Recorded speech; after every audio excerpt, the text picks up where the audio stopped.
Hello and welcome to the big picture. A combination of factors has led to the sluggish growth of the economy for some time now. The policy paralysis in the government, compounded by various external factors in the economy, has all led to a situation where economists and analysts argue that certain reforms have become inevitable to put the economy back on rail. The alarming current account deficit, said to be the worst since the 1991 economic crisis, has added to the urgency of the situation. However, the government has not been able to push many of the reforms, though it has been trying. Those that need legislative measures have taken a beating because of the paralysis in the parliament. The finance minister is now said to be taking measures to push through those measures which need only executive actions. However, with just a year away from the general elections, is the government in a position to push through the required reforms? Will it be able to work out the much needed consensus on some key reforms like bringing in the goods and services tax? What will be the impact of the government being unable to push through these reforms? We will discuss all this today with CM Vasudev, former Finance Secretary, Government of India, Nilotpal Basu, Central Committee Member, CPIM, Dr. Jagdish Shettigar, Professor of Economics in the Birla Institute of Management and Technology, and Dr. Santosh Mehrotra, Director General, Institute of Applied Manpower Research. Welcome to all of you. Nilotpal, I would like to come to you first because this is this is as much a political issue as an economic issue what we are facing today. Do you agree that the economy is right now facing a crisis?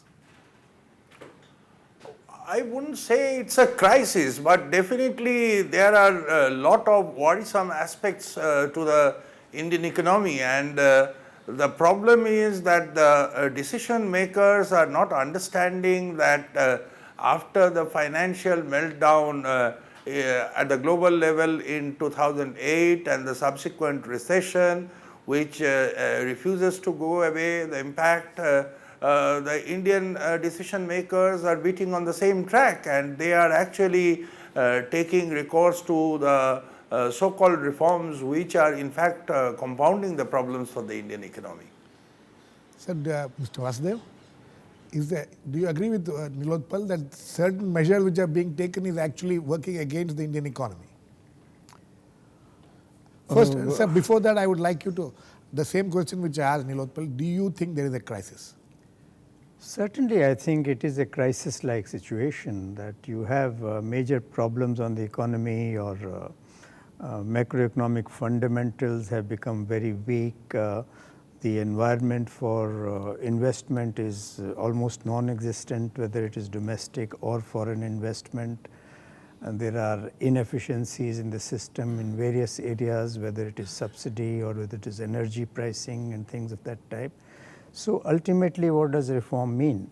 Reform basically means removing the barriers to growth. Right. And you've got so many barriers in so many areas, and because of the political economy considerations, as you mentioned, I think many of those areas the government is finding it difficult to move forward. And ultimately, of course, politics has to drive economics. Certainly, Absolutely. that is true. But there has to be a certain balance. If it is 90% or 95% politics and 5% economics, then it's a very bad situation. That is what we are confronted with today. So we need to strike a better balance in the political economy between politics driving economics and maybe economics driving politics to a certain extent, removing barriers to growth in terms of inefficiencies in our subsidies, which are all cost plus based subsidies. Our coal sector, which is the basic sector for meeting the energy needs, is in a monopoly. Private sector is not allowed in coal sector. There are artificial caps on investments in different sectors. I'm talking about foreign investment. Your interest rates are high. Your current account deficit is high, which is not conducive to domestic investment. The effort to bring in private sector in the coal sector. That's a very major reform that is needed. Has not been a very happy thing from what we have seen. No, but there has been hardly any effort in that direction. There was some attempt to do captive sort of coal mining given to but ultimately it is the monopoly that you have for the Coal India who is producing coal. Private sector mining is not allowed, merchant mining is not allowed, and as a result of that, The pricing of coal is on an administered price basis. So there are a lot of inefficiencies in the coal sector, which meets 70% of our energy needs today. So that is one very basic reform I think that is needed. How to improve the efficiency, how to have more competition in the coal sector. We will come to those things, what are being planned and what can be done or cannot be done. Dr. Shettigar, 5% driving 95%. Do you agree with that? That the political economy, the problem lies with the management of the political economy.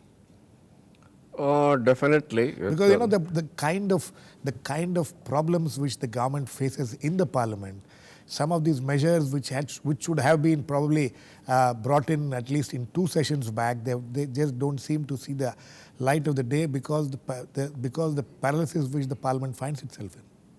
No, that is one aspect, that is the parliament not functioning.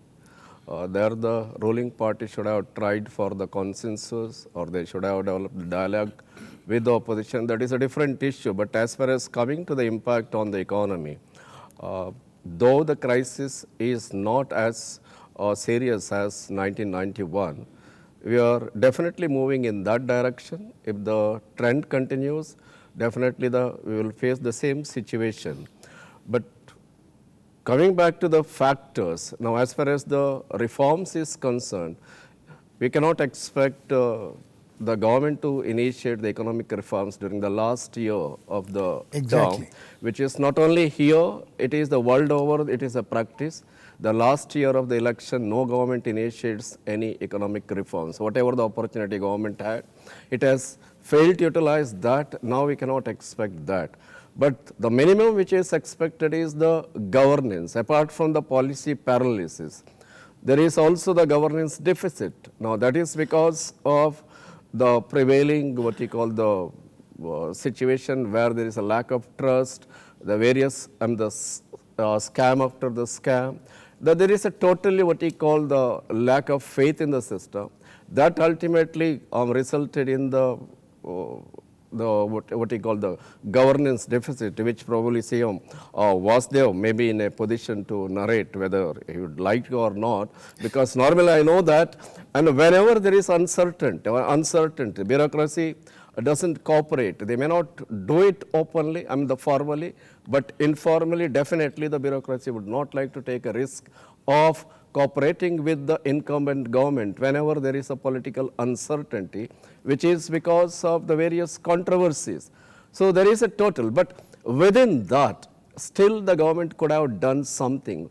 For instance, if the government had introduced the reforms in the fixing of the oil price and import, if there is a rationalization of the import duty on the oil product, which was recommended by the tax reforms committee, which is not a controversial, with that the burden on the people. It needed political will, but now the political will, but the burden on the people would have come down. Along with that, we could have also attracted the foreign investment and the foreign directment. Do you agree with that, Mr. Vasudev? Then the rupee would have been strengthened. Rupee would have been strengthened. Two things with that. Two things which Dr. Shettigar said. One is about the way the bureaucracy reacts to in these kind of situations, and second is the oil pricing thing.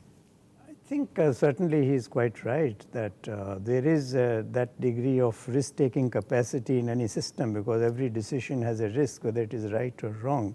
So the risk-taking capacity in the governance structure has certainly become very less because of various controversies. So everybody is very cautious. He would like to sort of safeguard his own position, and therefore decision-making has become slowed.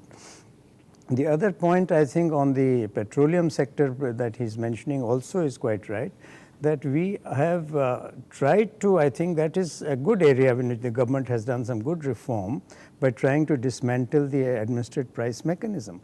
But it has to go to the full extent. It has to go the whole hog. You have done the petrol prices. Diesel, you are moving in that direction. LPG, the cooking gas, you try to do something, but you roll back a little bit. And the cost plus pricing on the basis of which subsidy is given to the oil companies, oil marketing companies, it breeds an inefficiency. We are not sure how much we are subsidizing the consumer, how much we are subsidizing the inefficiencies in the oil marketing companies, because it is all cost plus pricing. This has been a debate which is, I'm sure Nilotpal will have something to say on this, but before going back to Nilotpal, Santosh, it is said that the economic reforms which was undertaken in 1991 has played itself out. You know, whatever gains could have come out of those reforms are all over now. Now the whole thing is now going on a reverse trend. Now is the need for a second generation of reforms. Do you agree with that? Of course, there's been a need for a second generation of reforms for the last several years, and those reforms have been stymied for a while for political reasons, and I completely agree with most of the discussion that has happened. And I'm not entirely in agreement that there's not much scope for reform to happen in this last year before the elections. I mean, I think the decision and the announcement by the finance minister of setting up a coal regulator, of setting up a regulator for tariffs, these are very important movements. Yeah, railway tariffs. These are very important moves. These are all still in the stage of announcements. You know, whether they will. Fair enough. One is hopeful that they will see that happen. No, but Girish, the point is that I think the government is saying that if we are not going to get much leeway in Parliament, then we will do it by ordinance. And for God's sake, the country is bleeding because of the coal crisis. I mean, for a country which is 70% dependent on coal for generation of its electricity, for us to be importing coal is a complete outrage. And this is coal, oil and gold has been one of these are the three reasons which have been driving up the current account deficit. This is a completely unacceptable situation, and which was well within the and is well within the control of government in many ways. And strong action is, and one's glad to see that strong action is finally being taken. Is being contemplated. It's beginning to get taken, hopefully. Let me get Nilotpal. Nilotpal, most of the problems is because of the lack of political will, or to be, if I have to be a little generous to the government, because they have been stymied, as Santosh says, repeatedly in these last 4 years.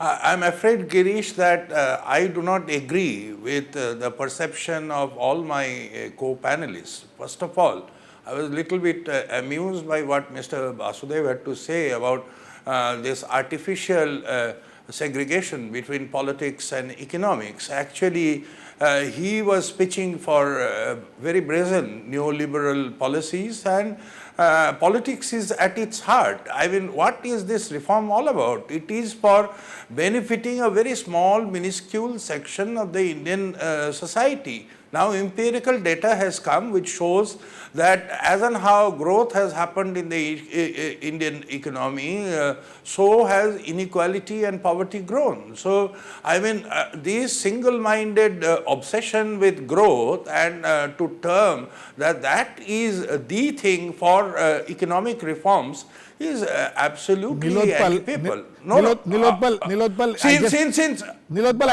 I just want to bring. I think Girish, since you can continue, but I have a question here. You said that these reforms are all intended for a minuscule section of the population. For example, the coal sector, because of which there is a huge power shortage in this country.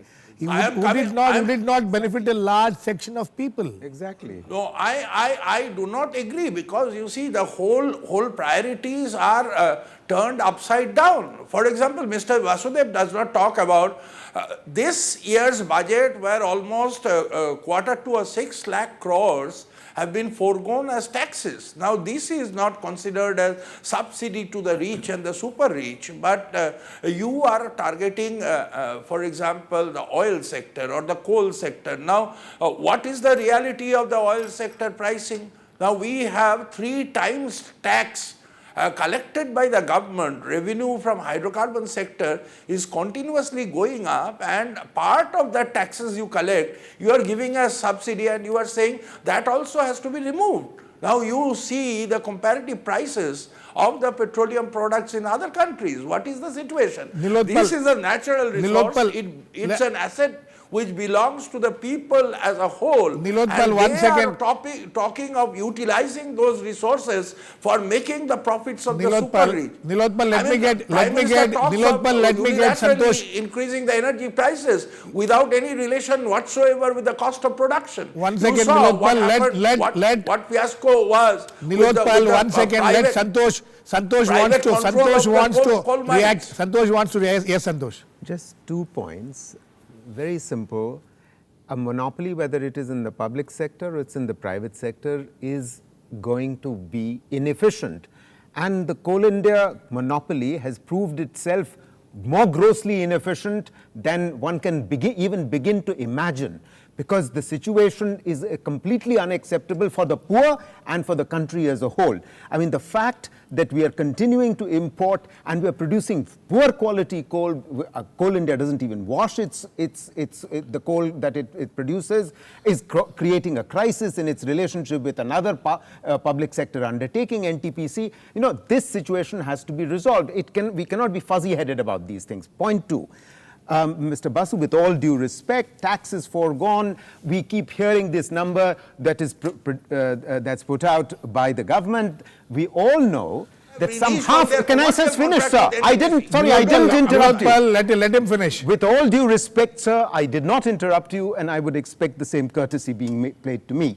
As far as taxes foregone is concerned, all research demonstrates unequivocally that at least half of those of what are called taxes foregone are in fact not taxes foregone. Some half of that is actual taxes foregone. We know that. But we shouldn't sort of overstate our case unnecessarily. Okay. No, Girish, I must respond. Yes, okay. He is selectively talking about coal. Okay. But he doesn't talk about the contract which was reneged, a commercial contract by the Reliance company for supplying of gas to NTPC. And this is brazen, because you see what you are talking about of subsidy to food or fertilizer or some other sectors is peanut in terms of taxes foregone. And what is the impact of that? You are seeing continuously the proportion of GDP on account of profit is increasing as compared to that of what it is for the labor. Okay. This is a heated discussion. I know when Nilotpal Basu is here, it's bound to be heated, and when talking of economics reforms, it's bound to get more heated when Nilotpal is here. But before that, we will come back, but we need to go into a very short break now. We'll come back and continue the discussion. There are many other issues which needs to be discussed. Please keep watching.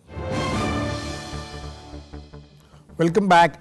We are discussing whether economic reforms can be pushed. Mr. Vasudev, Nilotpal has his own points, and very valid. We need to take that into account also. But as far as the some of the reforms which are being spoken is concerned, one of the problems is that some of them, as Santosh was mentioning, have to be pushed through an ordinance. In a democracy, this is something which can especially when you don't work out a consensus, like bringing in a coal regulator, or the railway tariff authority. These are all issues. What are the other issues? Road sector. These are 3-4 issues which are being talked about. You think if these 3-4 issues are tackled, there will be a significant change in the condition of the economy? I want to just make 2 or 3 points. One is the other point which we were discussing before the break, that the world over there is enough evidence, enough experience to tell us that the biggest antidote for poverty is growth. You see the way China has been able to lift millions of people above the poverty line because of the high growth that they have recorded, 10 to 11%. So it is very essential. I agree that growth on its own is not going to be enough, but growth is a necessary condition. It may not be a sufficient condition, but it is a necessary condition for eradicating or removing poverty. The thing is all about equitable growth. You call it equitable growth, you call it growth with redistribution, you can call it with whatever name you call. But ultimately, growth is a necessary condition. It may not be a sufficient condition.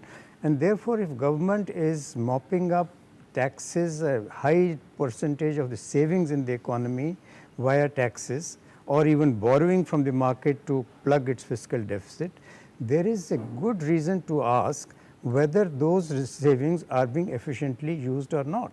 Of course, it's all right that subsidy for food should be given, subsidy for fertilizer should be given, subsidy for other essential goods, petroleum products should be given.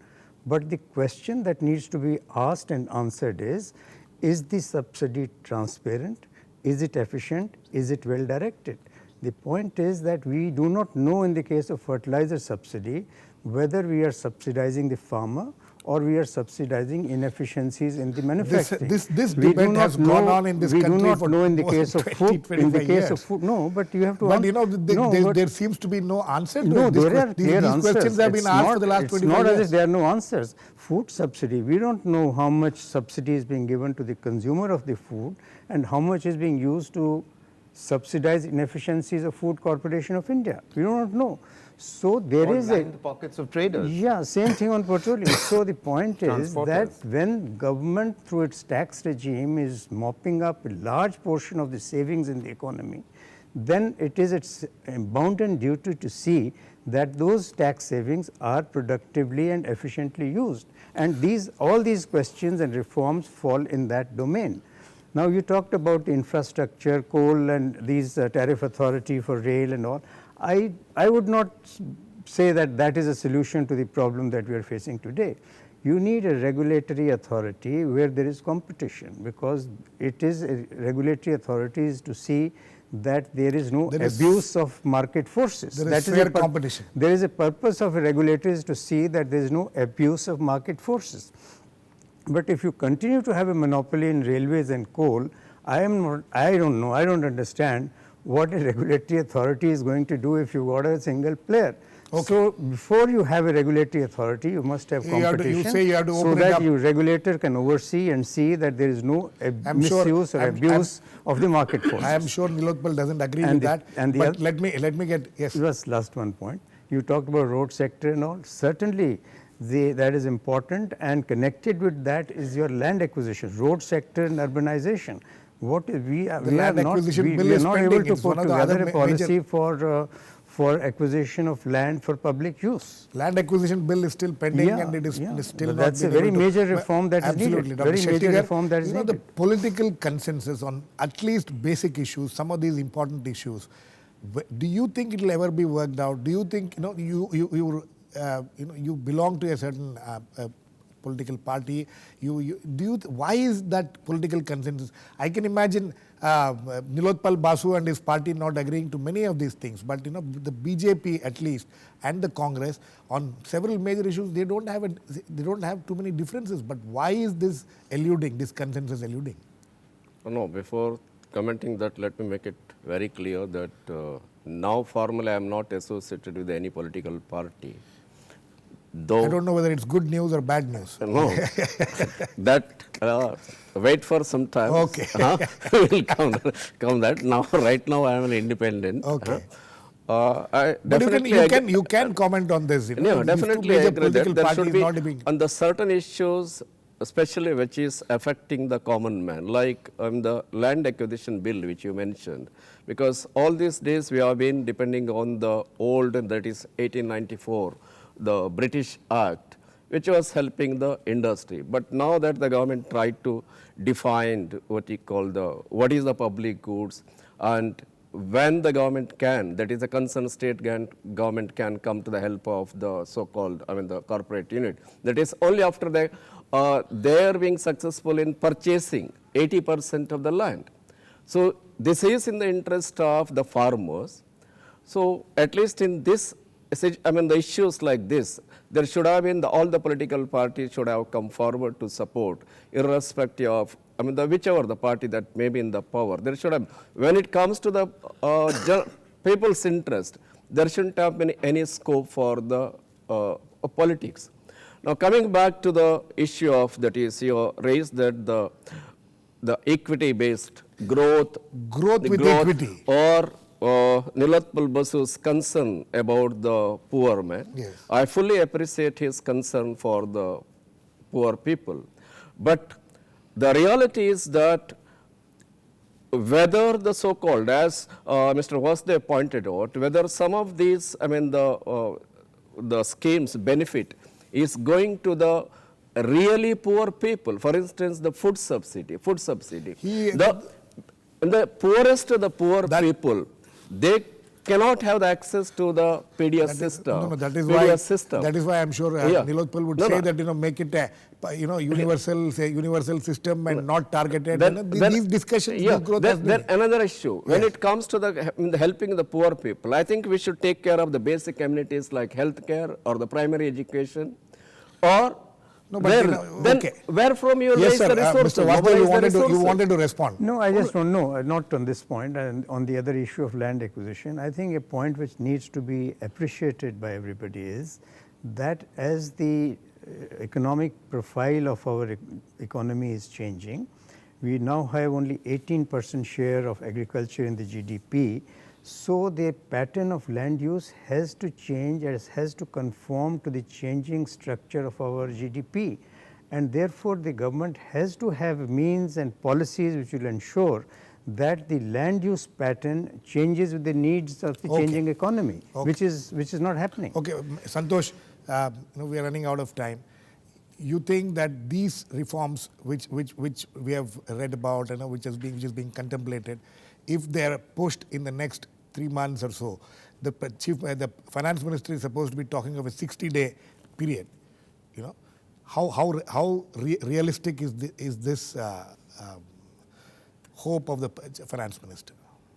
Well, realistic or not, this is perhaps the only window of opportunity, 2 to 3 months that's left, because very soon then after that the code of conduct and as well as the state elections will be upon us. So, and one is hopeful again that the coal regulator, the tariff authority on railways, the new thing that has come out about on the infrastructure logjam and so on, all of these things are the beginning of a new beginning. In other words, there's much more ordinance-based reform coming, because the reforms are necessary. If those reforms do not come, then I think animal spirits of the entrepreneurs are not going to be unleashed. Yeah. Nilotpal, last words to you.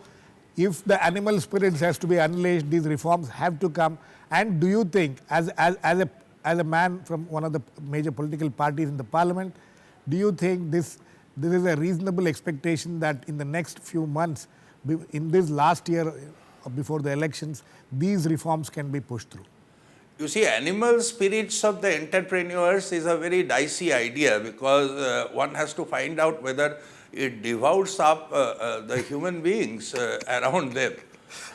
So because none of your other panelists are talking about that even 50%, if I concede, out of 6 lakh crores, it is 3 lakh crores subsidy in terms of foregone taxes. What advantage of these foregone taxes have come to the people? I mean, today RT is starving. Nilotpal, we are running completely out of time. So you see, it is such a disappointment that even after people have started thinking differently in the United States or Europe, I mean, our apologies of the liberal policies are still on the Mohammedan ideas. Okay. On that note, we have to end. But surely the finance minister cannot think of getting the support of the left party, certainly. But hopefully, if he is able to push through some of these reforms in the coming days, but as Dr. Shettigar was pointing out, equity with growth is also a very important thing. We'll wait and watch. There is, as Santosh said, there is very little window of opportunity for the finance minister to push these reforms. We'll wait and watch what he will be able to do. Thanks to all my guests, Nilotpal Basu, Mr. C.M. Vasudev, Dr. Jagdish Shettigar, and Dr. Santosh Mehrotra. Please keep watching. We'll come back with another issue on the big picture, same time tomorrow.